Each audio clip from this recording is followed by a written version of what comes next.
आप सभी विद्यार्थियों का बहुत बहुत स्वागत है। आज हमारी इस क्लास में हम डिस्कस करने वाले हैं बीएससी सेकंड सेम की यूनिट 1। बीएससी सेकंड सेम की यूनिट 1 और उस यूनिट 1 का नाम है, क्या नाम है उस यूनिट 1 का? Chemical bonding. और ये है हमारा लेक्चर नंबर 5। ठीक है, इस केमिकल बॉन्डिंग में हमारा ये लेक्चर नंबर 5 है और हमारी क्लास है बीएससी, क्या क्लास है? Second same.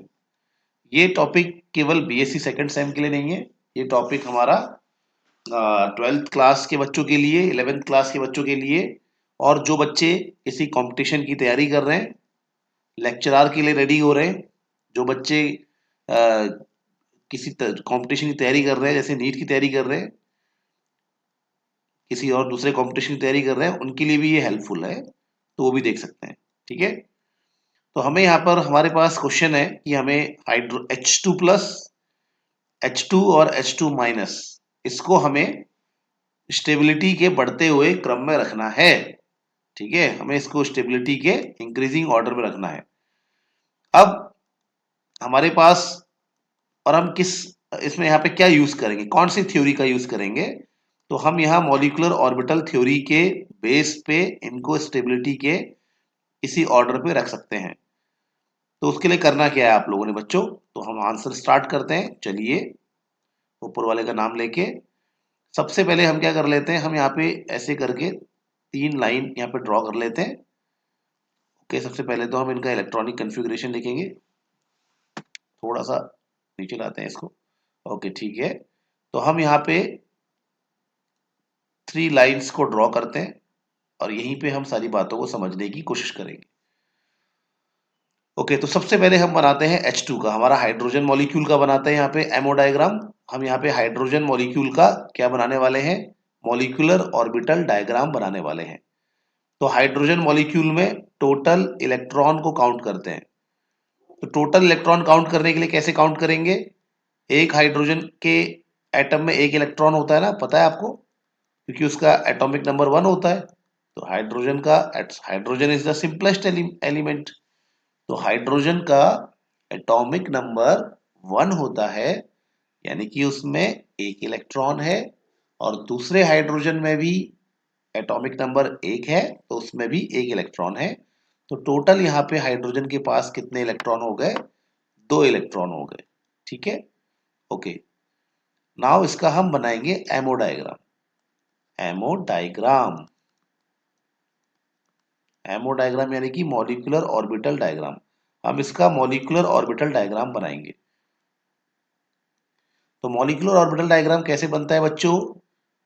हाइड्रोजन के लिए एक हाइड्रोजन के पास 1s होता है, और दूसरे हाइड्रोजन के पास भी क्या होता है? 1s होता है। जब आप उसका इलेक्ट्रॉनिक कन्फिग्रेशन लिखोगे ना, तो मैं कहीं यहाँ रफ में लिख देता हूँ, हाइड्रोजन का इलेक्ट्रॉनिक कन्फिग्रेशन क्या होता है? 1s1 होता है।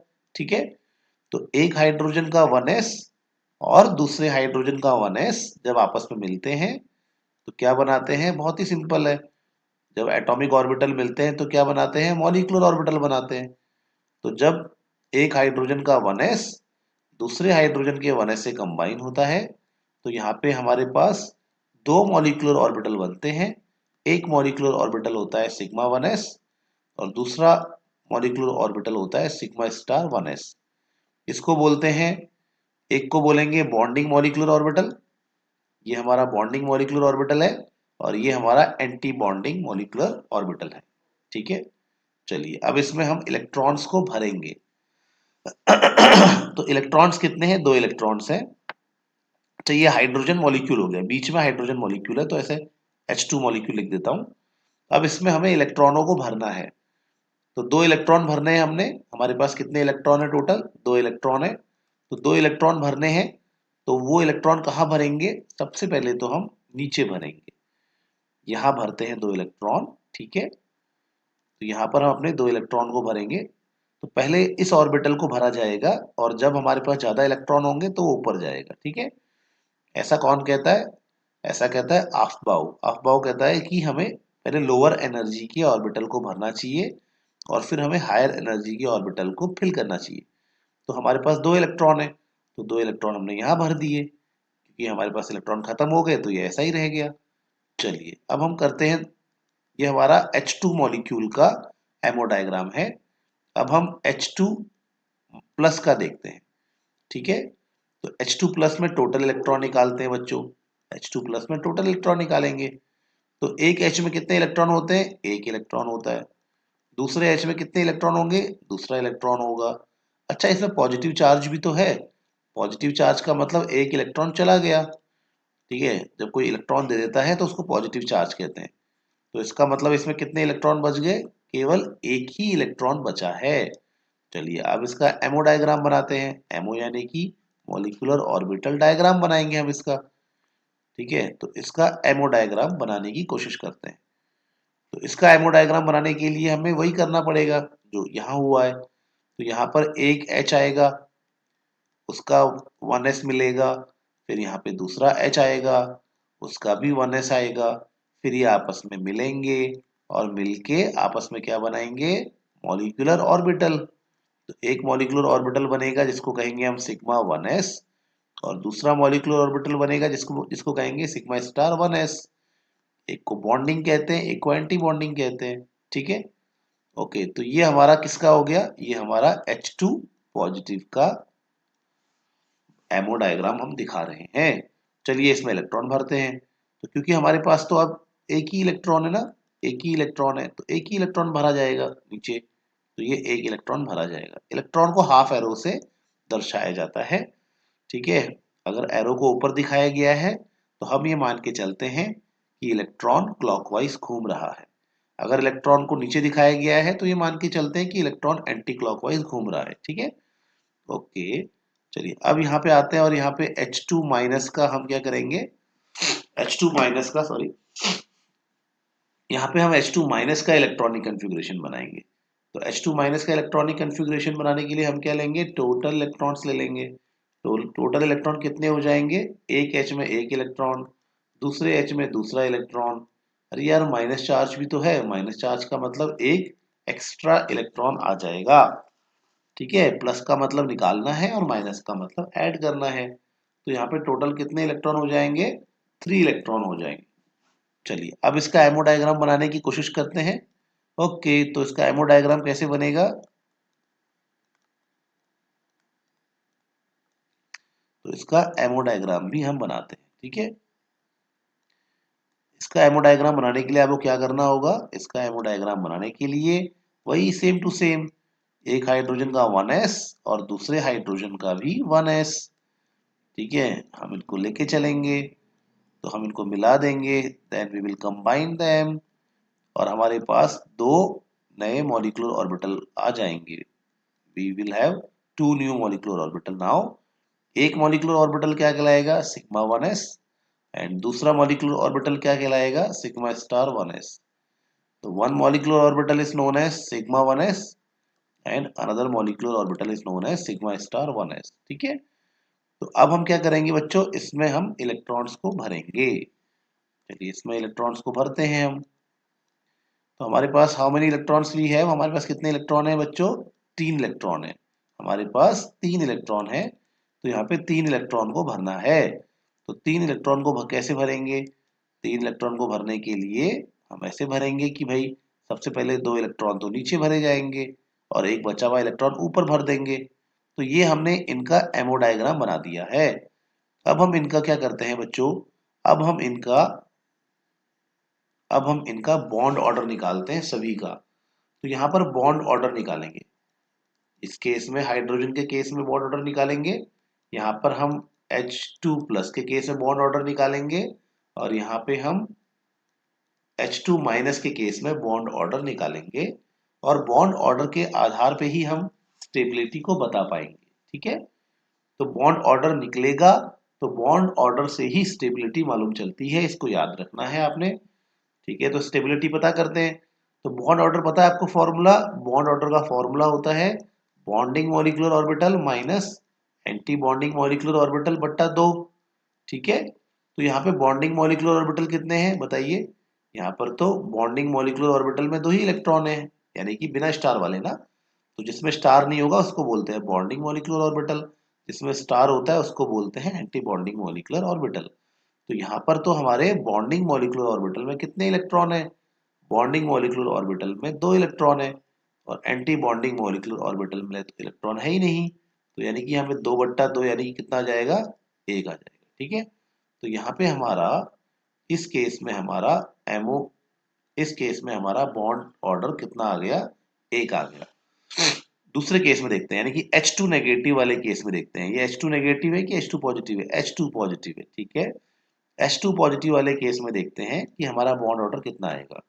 तो यहाँ पर हमारे बॉन्डिंग मॉलिक्यूलर ऑर्बिटल में कितने इलेक्ट्रॉन है? 1 है, और एंटी बॉन्डिंग मॉलिक्यूलर ऑर्बिटल में तो एक भी इलेक्ट्रॉन नहीं है, तो यहाँ पे आ जाएगा 1/2। ठीक है, ओके। अब हम देखते हैं इसका बॉन्ड ऑर्डर, यानी कि H2 माइनस का बॉन्ड ऑर्डर देखते हैं। ये है ना H2 माइनस, इसका बॉन्ड ऑर्डर देखेंगे। थोड़ा सा इसको हम ऐसे सेपरेट करेंगे तो ये हमें ज्यादा सही सही दिखेगा। तो H2 माइनस का बॉन्ड ऑर्डर देखते हैं बच्चों। तो इसमें क्या है? इसमें हमारे पास तो 2 इलेक्ट्रॉन है बॉन्डिंग में, और एंटी बॉन्डिंग में कलर सेम रखते हैं तो हमें ज्यादा अच्छा लगता है देखने में। ठीक है, इसको हटा देते हैं, और यहाँ पे हम, तो ठीक है, तो बॉन्ड ऑर्डर इसका निकालेंगे तो इसमें हमारे पास बॉन्डिंग में 2 इलेक्ट्रॉन है, और एंटी बॉन्डिंग में 1 इलेक्ट्रॉन है, बट्टा 2 कर देंगे, यानी कि हाफ आ जाएगा। तो यहाँ पर हम क्या देख रहे हैं बच्चों? तो यहाँ पे हमें क्या देखना है? यहाँ पर हमें देखना है कि जो हाइड्रोजन है उसका बॉन्ड ऑर्डर कितना है? 1, और जो आपका H2 प्लस है उसका हाफ है, और जो H2 माइनस है उसका भी हाफ है। तो हम ये देख रहे हैं, यहाँ पर हाइड्रोजन का बॉन्ड ऑर्डर सबसे ज्यादा है। इसीलिए अगर मैं स्टेबिलिटी की बात करूंगा, तो स्टेबिलिटी क्या होती है बच्चों? अगर मैं स्टेबिलिटी की बात करूंगा तो स्टेबिलिटी क्या होती है? स्टेबिलिटी होती है कि जिसका बॉन्ड ऑर्डर जितना ज्यादा आएगा उसकी स्टेबिलिटी उतनी ही ज्यादा होगी। ठीक है, तो बॉन्ड ऑर्डर ज्यादा, इसका मतलब स्टेबिलिटी ज्यादा। अब बॉन्ड ऑर्डर ज्यादा किसका है? बॉन्ड ऑर्डर सबसे ज्यादा है हाइड्रोजन मॉलिक्यूल का, इसलिए हाइड्रोजन मॉलिक्यूल सबसे ज्यादा स्टेबल है। अब अगर हम देखेंगे, अब हम देखेंगे तो यार हमारा H2 प्लस और H2 माइनस दोनों का ही बॉन्ड ऑर्डर तो सेम आ रहा है। चाहे आप H2 माइनस का देखो उसका भी हाफ है, और H2 प्लस का देखो उसका भी हाफ है। तो एक बात को ध्यान रखना हमेशा, तो ये एक इंपॉर्टेंट पॉइंट है जिसको आप नोट कर लीजिए कहीं पे, कि बॉन्ड ऑर्डर अगर सेम आ जाएगा, बॉन्ड ऑर्डर अगर क्या आ जाएगा? बॉन्ड ऑर्डर अगर सेम आ जाएगा, सेम कोई सेम एक जैसा आ जाएगा, सेम होगा, तो जिसके क्या जिसके एंटी बॉन्डिंग में ज्यादा इलेक्ट्रॉन होंगे, क्या होंगे? ज्यादा इलेक्ट्रॉन होंगे, वो अनस्टेबल होगा। वो क्या होगा? अनस्टेबल होगा। अनस्टेबल होगा, इसको हिंदी में लिखते हैं, वो होगा अनस्टेबल। ठीक है, ये पॉइंट को आप थोड़ा सा नोट कर लीजिए। ठीक है, अनस्टेबल होगा, ये एक बहुत ही इंपॉर्टेंट पॉइंट है। तो मैं ये कहना चाह रहा हूं कि जिसके एंटी बॉन्डिंग में ज्यादा इलेक्ट्रॉन है वो अनस्टेबल होगा। तो यहां देखते हैं, चलिए मिला लेते हैं। तो यार यहाँ पे H2 पॉजिटिव के पास तो कोई भी एंटी बॉन्डिंग में इलेक्ट्रॉन नहीं है, और H2 माइनस के पास एंटी बॉन्डिंग में 1 इलेक्ट्रॉन है। तो इसका मतलब ये हो गया कि H2 माइनस अनस्टेबल है और H2 प्लस स्टेबल है। क्यों? क्योंकि एंटी बॉन्डिंग में ज्यादा इलेक्ट्रॉन होने का मतलब क्या है? एंटी बॉन्डिंग ज्यादा ज्यादा एनर्जी का ऑर्बिटल होता है। एंटी बॉन्डिंग ज्यादा एनर्जी का ऑर्बिटल है, तो इसका मतलब क्या होगा? इसका मतलब ये होगा कि भैया वो अनस्टेबिलिटी ला रहा है। ठीक है, ज्यादा एनर्जी के ऑर्बिटल्स में इलेक्ट्रॉन होंगे तो वो सिस्टम अनस्टेबल हो जाता है, याद रखना। क्योंकि आप ज्यादा एनर्जी वाले में अगर इलेक्ट्रॉन ज्यादा डाल रहे हो तो मॉलिक्यूल की ओवरऑल एनर्जी बढ़ जाएगी और वो अनस्टेबल हो जाएगा। उस स्पीशीज की ओवरऑल एनर्जी बढ़ जाएगी और वो अनस्टेबल हो जाएगा। बस ये इसका आंसर आपने लिखना है। ठीक है, क्योंकि एंटी बॉन्डिंग की एनर्जी ज्यादा होती है, इसीलिए उसमें ज्यादा इलेक्ट्रॉन अगर आएंगे तो वो अनस्टेबिलिटी को ही दर्शाएगा। तो यहाँ पर हम देखते हैं कि हमारा जो H2 माइनस है, हम देखते हैं कि हमारा जो H2 माइनस है उसके एंटी बॉन्डिंग में इलेक्ट्रॉन है, इसलिए H2 माइनस हमारा स्टेबल कम है, और उससे ज्यादा स्टेबल कौन है? H2 plus. तो ये एक इंटरेस्टिंग एग्जांपल होता है, इसको ध्यान रखना है बच्चों, ठीक है। ओके, तो बॉन्ड कितने हैं यहाँ पे, और दूसरा हम बॉन्ड ऑर्डर से क्या निकाल सकते हैं, नंबर ऑफ बॉन्ड। तो यहाँ पे हाइड्रोजन में कितने बॉन्ड होंगे, एक बॉन्ड होगा। और यहाँ पे आपका H2 प्लस में हाफ बॉन्ड कहेंगे इसको, या एक इलेक्ट्रॉन का बॉन्ड कहेंगे।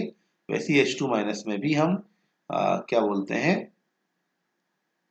जो बॉन्ड होगा वो भी हाफ बॉन्ड ही कहलाएगा, ठीक है। ऐसे इसको हमें समझना है। अब हम देखते हैं किसमें मैग्नेटिक कैरेक्टर होता है, उसको देखेंगे। तो मैग्नेटिक कैरेक्टर देखेंगे ध्यान से। तो अगर हम देखते हैं तो H2 में एक भी अनपेयर्ड इलेक्ट्रॉन नहीं है, सारे इलेक्ट्रॉन जोड़े में है, इसलिए H2 का कोई मैग्नेटिक नहीं होगा। H2 होगा हमारा नॉन मैग्नेटिक, या इसको कहते हैं डायामैग्नेटिक, ठीक है। तो सारे इलेक्ट्रॉन क्या है, पेयर्ड हैं, तो इसीलिए इसमें कोई मैग्नेटिक कैरेक्टर नहीं होगा। इसको मैं कहूंगा इसका नेचर कैसा है, डायमैग्नेटिक है, ठीक है।